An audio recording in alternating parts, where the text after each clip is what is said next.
ராமாயணத்திலையும் ஒரு குசேலன் இருக்கார் தெரியுமாங்க? அட ஆமாங்க. ஸ்ரீகிருஷ்ணனுக்கு நண்பனாக இருந்து அவர் அருளார் தருத்திரமெல்லாம் நீங்கி சுதாமன் அப்படிங்கிற குசேலன் குபேரனான கதை நம்மளை எல்லாத்துக்கும் தெரியும். இது ராம அவதாரத்துக்கு அடுத்த கிருஷ்ண அவதாரத்தில் நடந்த கதை. ஆனால் ராமாயணத்துலேயும் ஸ்ரீமான் அருள் பெற்ற ஒரு குசேலன் இருந்தான் என்றால் ஆச்சரியமாக இருக்கு இல்லையா? இந்த ராமாயண குசேலின் பெயர் அனந்தன். ஒரு முறை வசிஷ்டரோட ஆசிரமத்தில் ஸ்ரீராமன் தனது சகோதரர்கள் லக்ஷ்மணன், பரதன் மற்றும் சத்ருகனுடன் வித்யாபியாசம் செய்து கொண்டிருந்தார். அப்போது அவனுக்கு உற்ற நண்பன் ஒருவனும் இருந்தான். அவன் பெயர் அனந்தன். பரம ஏழையான அவன் வசிஷ்டரின் ஆசிரமத்தில் குருவுக்கு சேவை செய்து கொண்டிருந்தான். குருகுலத்தில் கல்வி கற்றுக்கொண்டிருந்த ஸ்ரீராம லக்ஷ்மண சகோதரர்களுக்கு தொண்டு செய்வதில் அனந்தன் பேரானந்தம் கொண்டான்.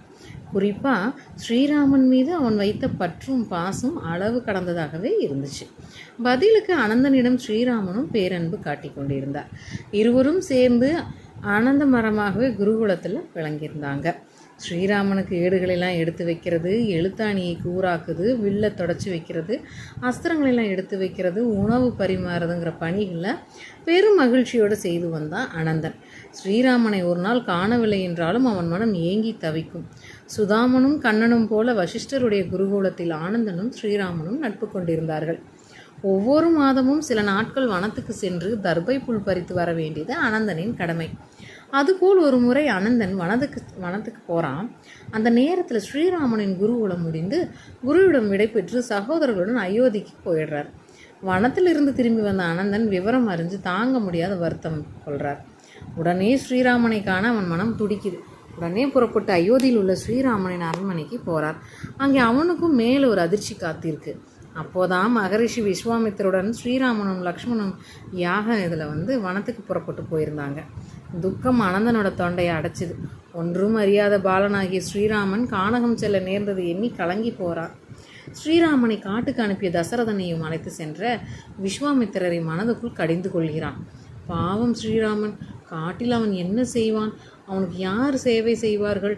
நித்திய கர்மங்களுக்கு தர்ப்பை சமைத்து போன்றவர்கள் யார் சேகரித்து தருவார்கள்? இப்படியெல்லாம் அவன் மனம் தவித்தது. எப்படியும் ஸ்ரீராமனை தேடி கண்டுபிடித்து அவனுக்கு சேவை செய்ய வேண்டும் என்ற முடிவு செய்துவிட்டான் அனந்தன். தன் குரு வசிஷ்டரிடம் கூட சொல்லிக் கொள்ளாமல் நேராக காட்டை நோக்கி சென்றான். அடர்ந்த காட்டில் ராமா ராமா என்று கதறிக்கொண்டு ஸ்ரீராமனை தேடி அலைந்தான். காட்டில் வழி தவறி ஒரு இருண்ட பகுதிக்குள் அகப்பட்டு கொண்டான். அங்கே பல நாட்கள் ஸ்ரீராமனை தேடியும் அவனை காணாமல் அனந்தனின் மனம் வாடியது. ஸ்ரீராமனை காணாமல் ஊர் திரும்பவும் அவனுக்கு விருப்பமில்லை. ராமா ராமா என்று ஜபித்து கொண்டு அன்னம் ஆகாரமே இல்லாமல் அந்த காட்டிலேயே ஒரு இடத்துல இருந்துடுறான். அவன் அமர்ந்த இடத்துல அவனை மூடியவாறு புற்றுலாம் வளர்ந்துவிடும். ஆனால் அவனது ராமஜபம் மட்டும் நிற்கவே இல்லை. காலச்சக்கரம் வேகமாக சொல்கிறது. இதற்கிடையில் ராமாயண சம்பவங்கள் அனைத்துமே நிகழ்ந்து முடிந்து போயிடுது. விஸ்வாமித்திரன் யாகத்தை முடித்து கொடுத்து சீதையை மனம் முடித்து தந்தை சொல் காக்க கானகம் போய் சீதையை பிரிந்து அனுமனின் உதவியால் அவள் இருக்கும் இடமெல்லாம் தெரிஞ்சுக்கிட்டு இலங்கை சென்று ராவணத்தையும் இது பண்ணிட்டு சீதையை மீட்டு அயோத்தி திரும்பி இருக்கா ஸ்ரீராமன். அவன் பட்டாபிஷேகத்துக்கான ஏற்பாடுகள்லாம் நடந்துட்டுருக்கு. இத்தனை நடந்தும் அது எதுவும் தெரியாமல் புற்றுக்குள் ராமா ராமா என்று தவத்தோடவே இருந்திருக்கா அனந்தன். ஸ்ரீராமனின் பட்டாபிஷேகத்துக்கான பாரத தேசத்தின் எல்லா பகுதிகளிலும் மக்களும் மன்னர்களும் மகரிஷிகளும் அயோத்திக்கு வந்துட்டுருக்காங்க. அப்போது காட்டு வழியே சென்று கொண்டிருந்த சில மகரிஷிகள் ராமநாமத்தை பாடிக்கொண்டே செல்கிறாங்க. அவர்களில் ஒருவரோட கால் பட்டு அனந்தன் தவம் ஏற்றி கொண்டிருந்த புற்று இடிந்து போயிடுது. ஆனந்தன் தவம் கலைந்து எழுந்தான். ராமா ராமா எங்கே இருக்கிறாய் என் ராமா என்று கதறினான். கால சுழற்சினால் தனக்கு வயதாகி இருப்பதை கூட அவன் அறியவில்லை. பல ஆண்டுகள் முடிந்து போனதையும் அவன் உணரவே இல்லை. இன்னும் குழந்தை போல் ஸ்ரீராமனை தேடுகிறான். அப்போது மகரிஷிகள் கூட்டத்தில் ஒருவர் அவன் யார் என்று விசாரித்து தெரிந்து கொண்டு அவனுக்கு ஆறுதல் கூறுகிறாங்க. ஸ்ரீராமர் வனவாசம் முடிந்து பட்டாபிஷேகம் செய்து கொள்ளப் போவதையும் அதற்காகவே எல்லோரும் அயோத்தி போகிறதையும் அனந்தனுக்கு சொல்கிறாங்க. ராமனுக்கு ஏற்பட்ட துன்பங்களை கேட்டு கண்ணீர் வடித்தான் அனந்தன். இருந்தாலும் ராமனுக்கு பட்டாபிஷேகம் நடக்க போகும் செய்தி அறிந்து அதை காண மகரிஷிகளோட அயோத்தி புறப்படுறான். அயோத்தி நகரம் விழாக்கோலம் பூண்டிருக்கு.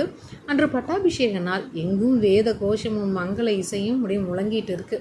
குலகுரு வசிஷ்டர், விஸ்வாமித்திரர் முதலானோர் பட்டாபிஷேக ஏற்பாடுகள் எல்லாம் முன்னாடி நின்று செஞ்சுட்ருக்காங்க. மக்கள், மன்னர்களுடன் தேவர்கள், தேவ மாதர்களும் அங்கே வந்திருக்கிறாங்க. ஸ்ரீராமன் அதிகாலையிலேயே மங்கள நீராடி ஆடை அணிகலங்கள்லாம் அணிந்து தன் குலதெய்வமான சூரிய தேவனையும் தாயார் மூவரையும் வணங்கி கொழுமண்டபம் நோக்கி கம்பீரமாக நடந்து வரான். அப்போது எல்லாருமே அதிர்ச்சியும் ஆச்சரியம் அடையும் வகையில் உரத்த குரலில், அடே ராமா, இத்தனை காலம் எங்கிருந்தாயாடா? எத்தனை காலமாய் உன்னை நான் தேடிக்கிட்டு இருக்கேன் தெரியுமாடா என்று குரல் கொடுத்தபடியே ராமனை நோக்கி ஓடி வந்தான் அனந்தன். ராமனை இறுக தழுவி கொண்டான். கந்தல் உடையில் ஜடாமுடியுடன் பரதேசி கோலத்தில் பாமரன் ஒருவன் அடே ராமா என்று கூவி அழைத்தது கண்டு அவையினர் அதிர்ச்சியுற்றனர். எவனோ பைத்தியக்காரன் இவ்வாறு செய்கிறான் என்று கோபத்துடன் காவலர்கள் அவனை பிடித்திழுக்க விரைந்தபோது ஸ்ரீராமன் அனந்தனை நெஞ்சார தழுவி அவன் கண்களில் விழுந்த கண்ணீரை துடைத்து, என்னை மன்னித்து விடு அனந்தா என்று உணர்ச்சி பொங்க கூறுகிறார். உன்னிடம் சொல்லிக்கொள்ளாமலே குருகுலத்திலிருந்து வந்துவிட்டேன். என் பிரிவினால் நீ எவ்வளவு துயரம் அடைந்திருப்பாய் என்பதை நான் அறிவேன். என் தவறை மன்னித்துவிடு என்று மீண்டும் சமாதானம் செய்தான். அதை கேட்டு எல்லோரும் திடுக்கிட்டனர். தன்னை போலவே தன் பிரபுவிடம் பக்தி செலுத்தும் மற்றொரு பக்தன் இருக்கிறான் என்று எண்ணி பூரித்த அனுமனின் கண்களிலும் நீர் சுரந்தது. அப்போது வசிஷ்டர், ராமா, இவர் யார் என்று கேட்க, தெரியவில்லையா குருதேவா? இவன் என் பள்ளி தோழன், தங்கள் குருகுலத்தில் சேவை செய்த சீடன் அனந்தன். இத்தனை பெரிய அவையில் எல்லோரும் என்னை பிரபு என்றும் மகாராஜா என்றும் தான் அழைக்கிறார்கள். என்னை அடே ராமா என்று அழைக்க என் தந்தை தசரதன் இல்லையே என ஏங்கினேன். அந்த குறையை தீர்த்து வைத்ததன் மூலம் என் தந்தைக்கு நிகரானவன் ஆகிவிட்டான் இந்த ஆனந்தன் என்று கூறினார் ஸ்ரீராமன். வசிஷ்டரும் அனந்தனை கட்டி தழுவி ஆசீர்வதித்தார். எல்லோர் கண்களிலும் ஆனந்த கண்ணீர். இத்தனை நாட்கள் எனக்காக தவமிருந்து இடையறாமல் என் நாமத்தை ஜபித்து என்னை தேடி கண்டடைந்த இவனுக்கு நான் இந்த அவையில் மரியாதை செய்ய கடமைப்பட்டுள்ளேன் என்று கூறிய ஸ்ரீராமன் அனுமானை நோக்கி, உன்னை போலவே என்னை நேசிக்கும் இவனுக்கு என்ன கௌரவம் தரலாம் என்று கேட்டார். பிரபு, தங்கள் தந்தைக்கு சமமானவர் இவர் என்று கூறினீர்கள்.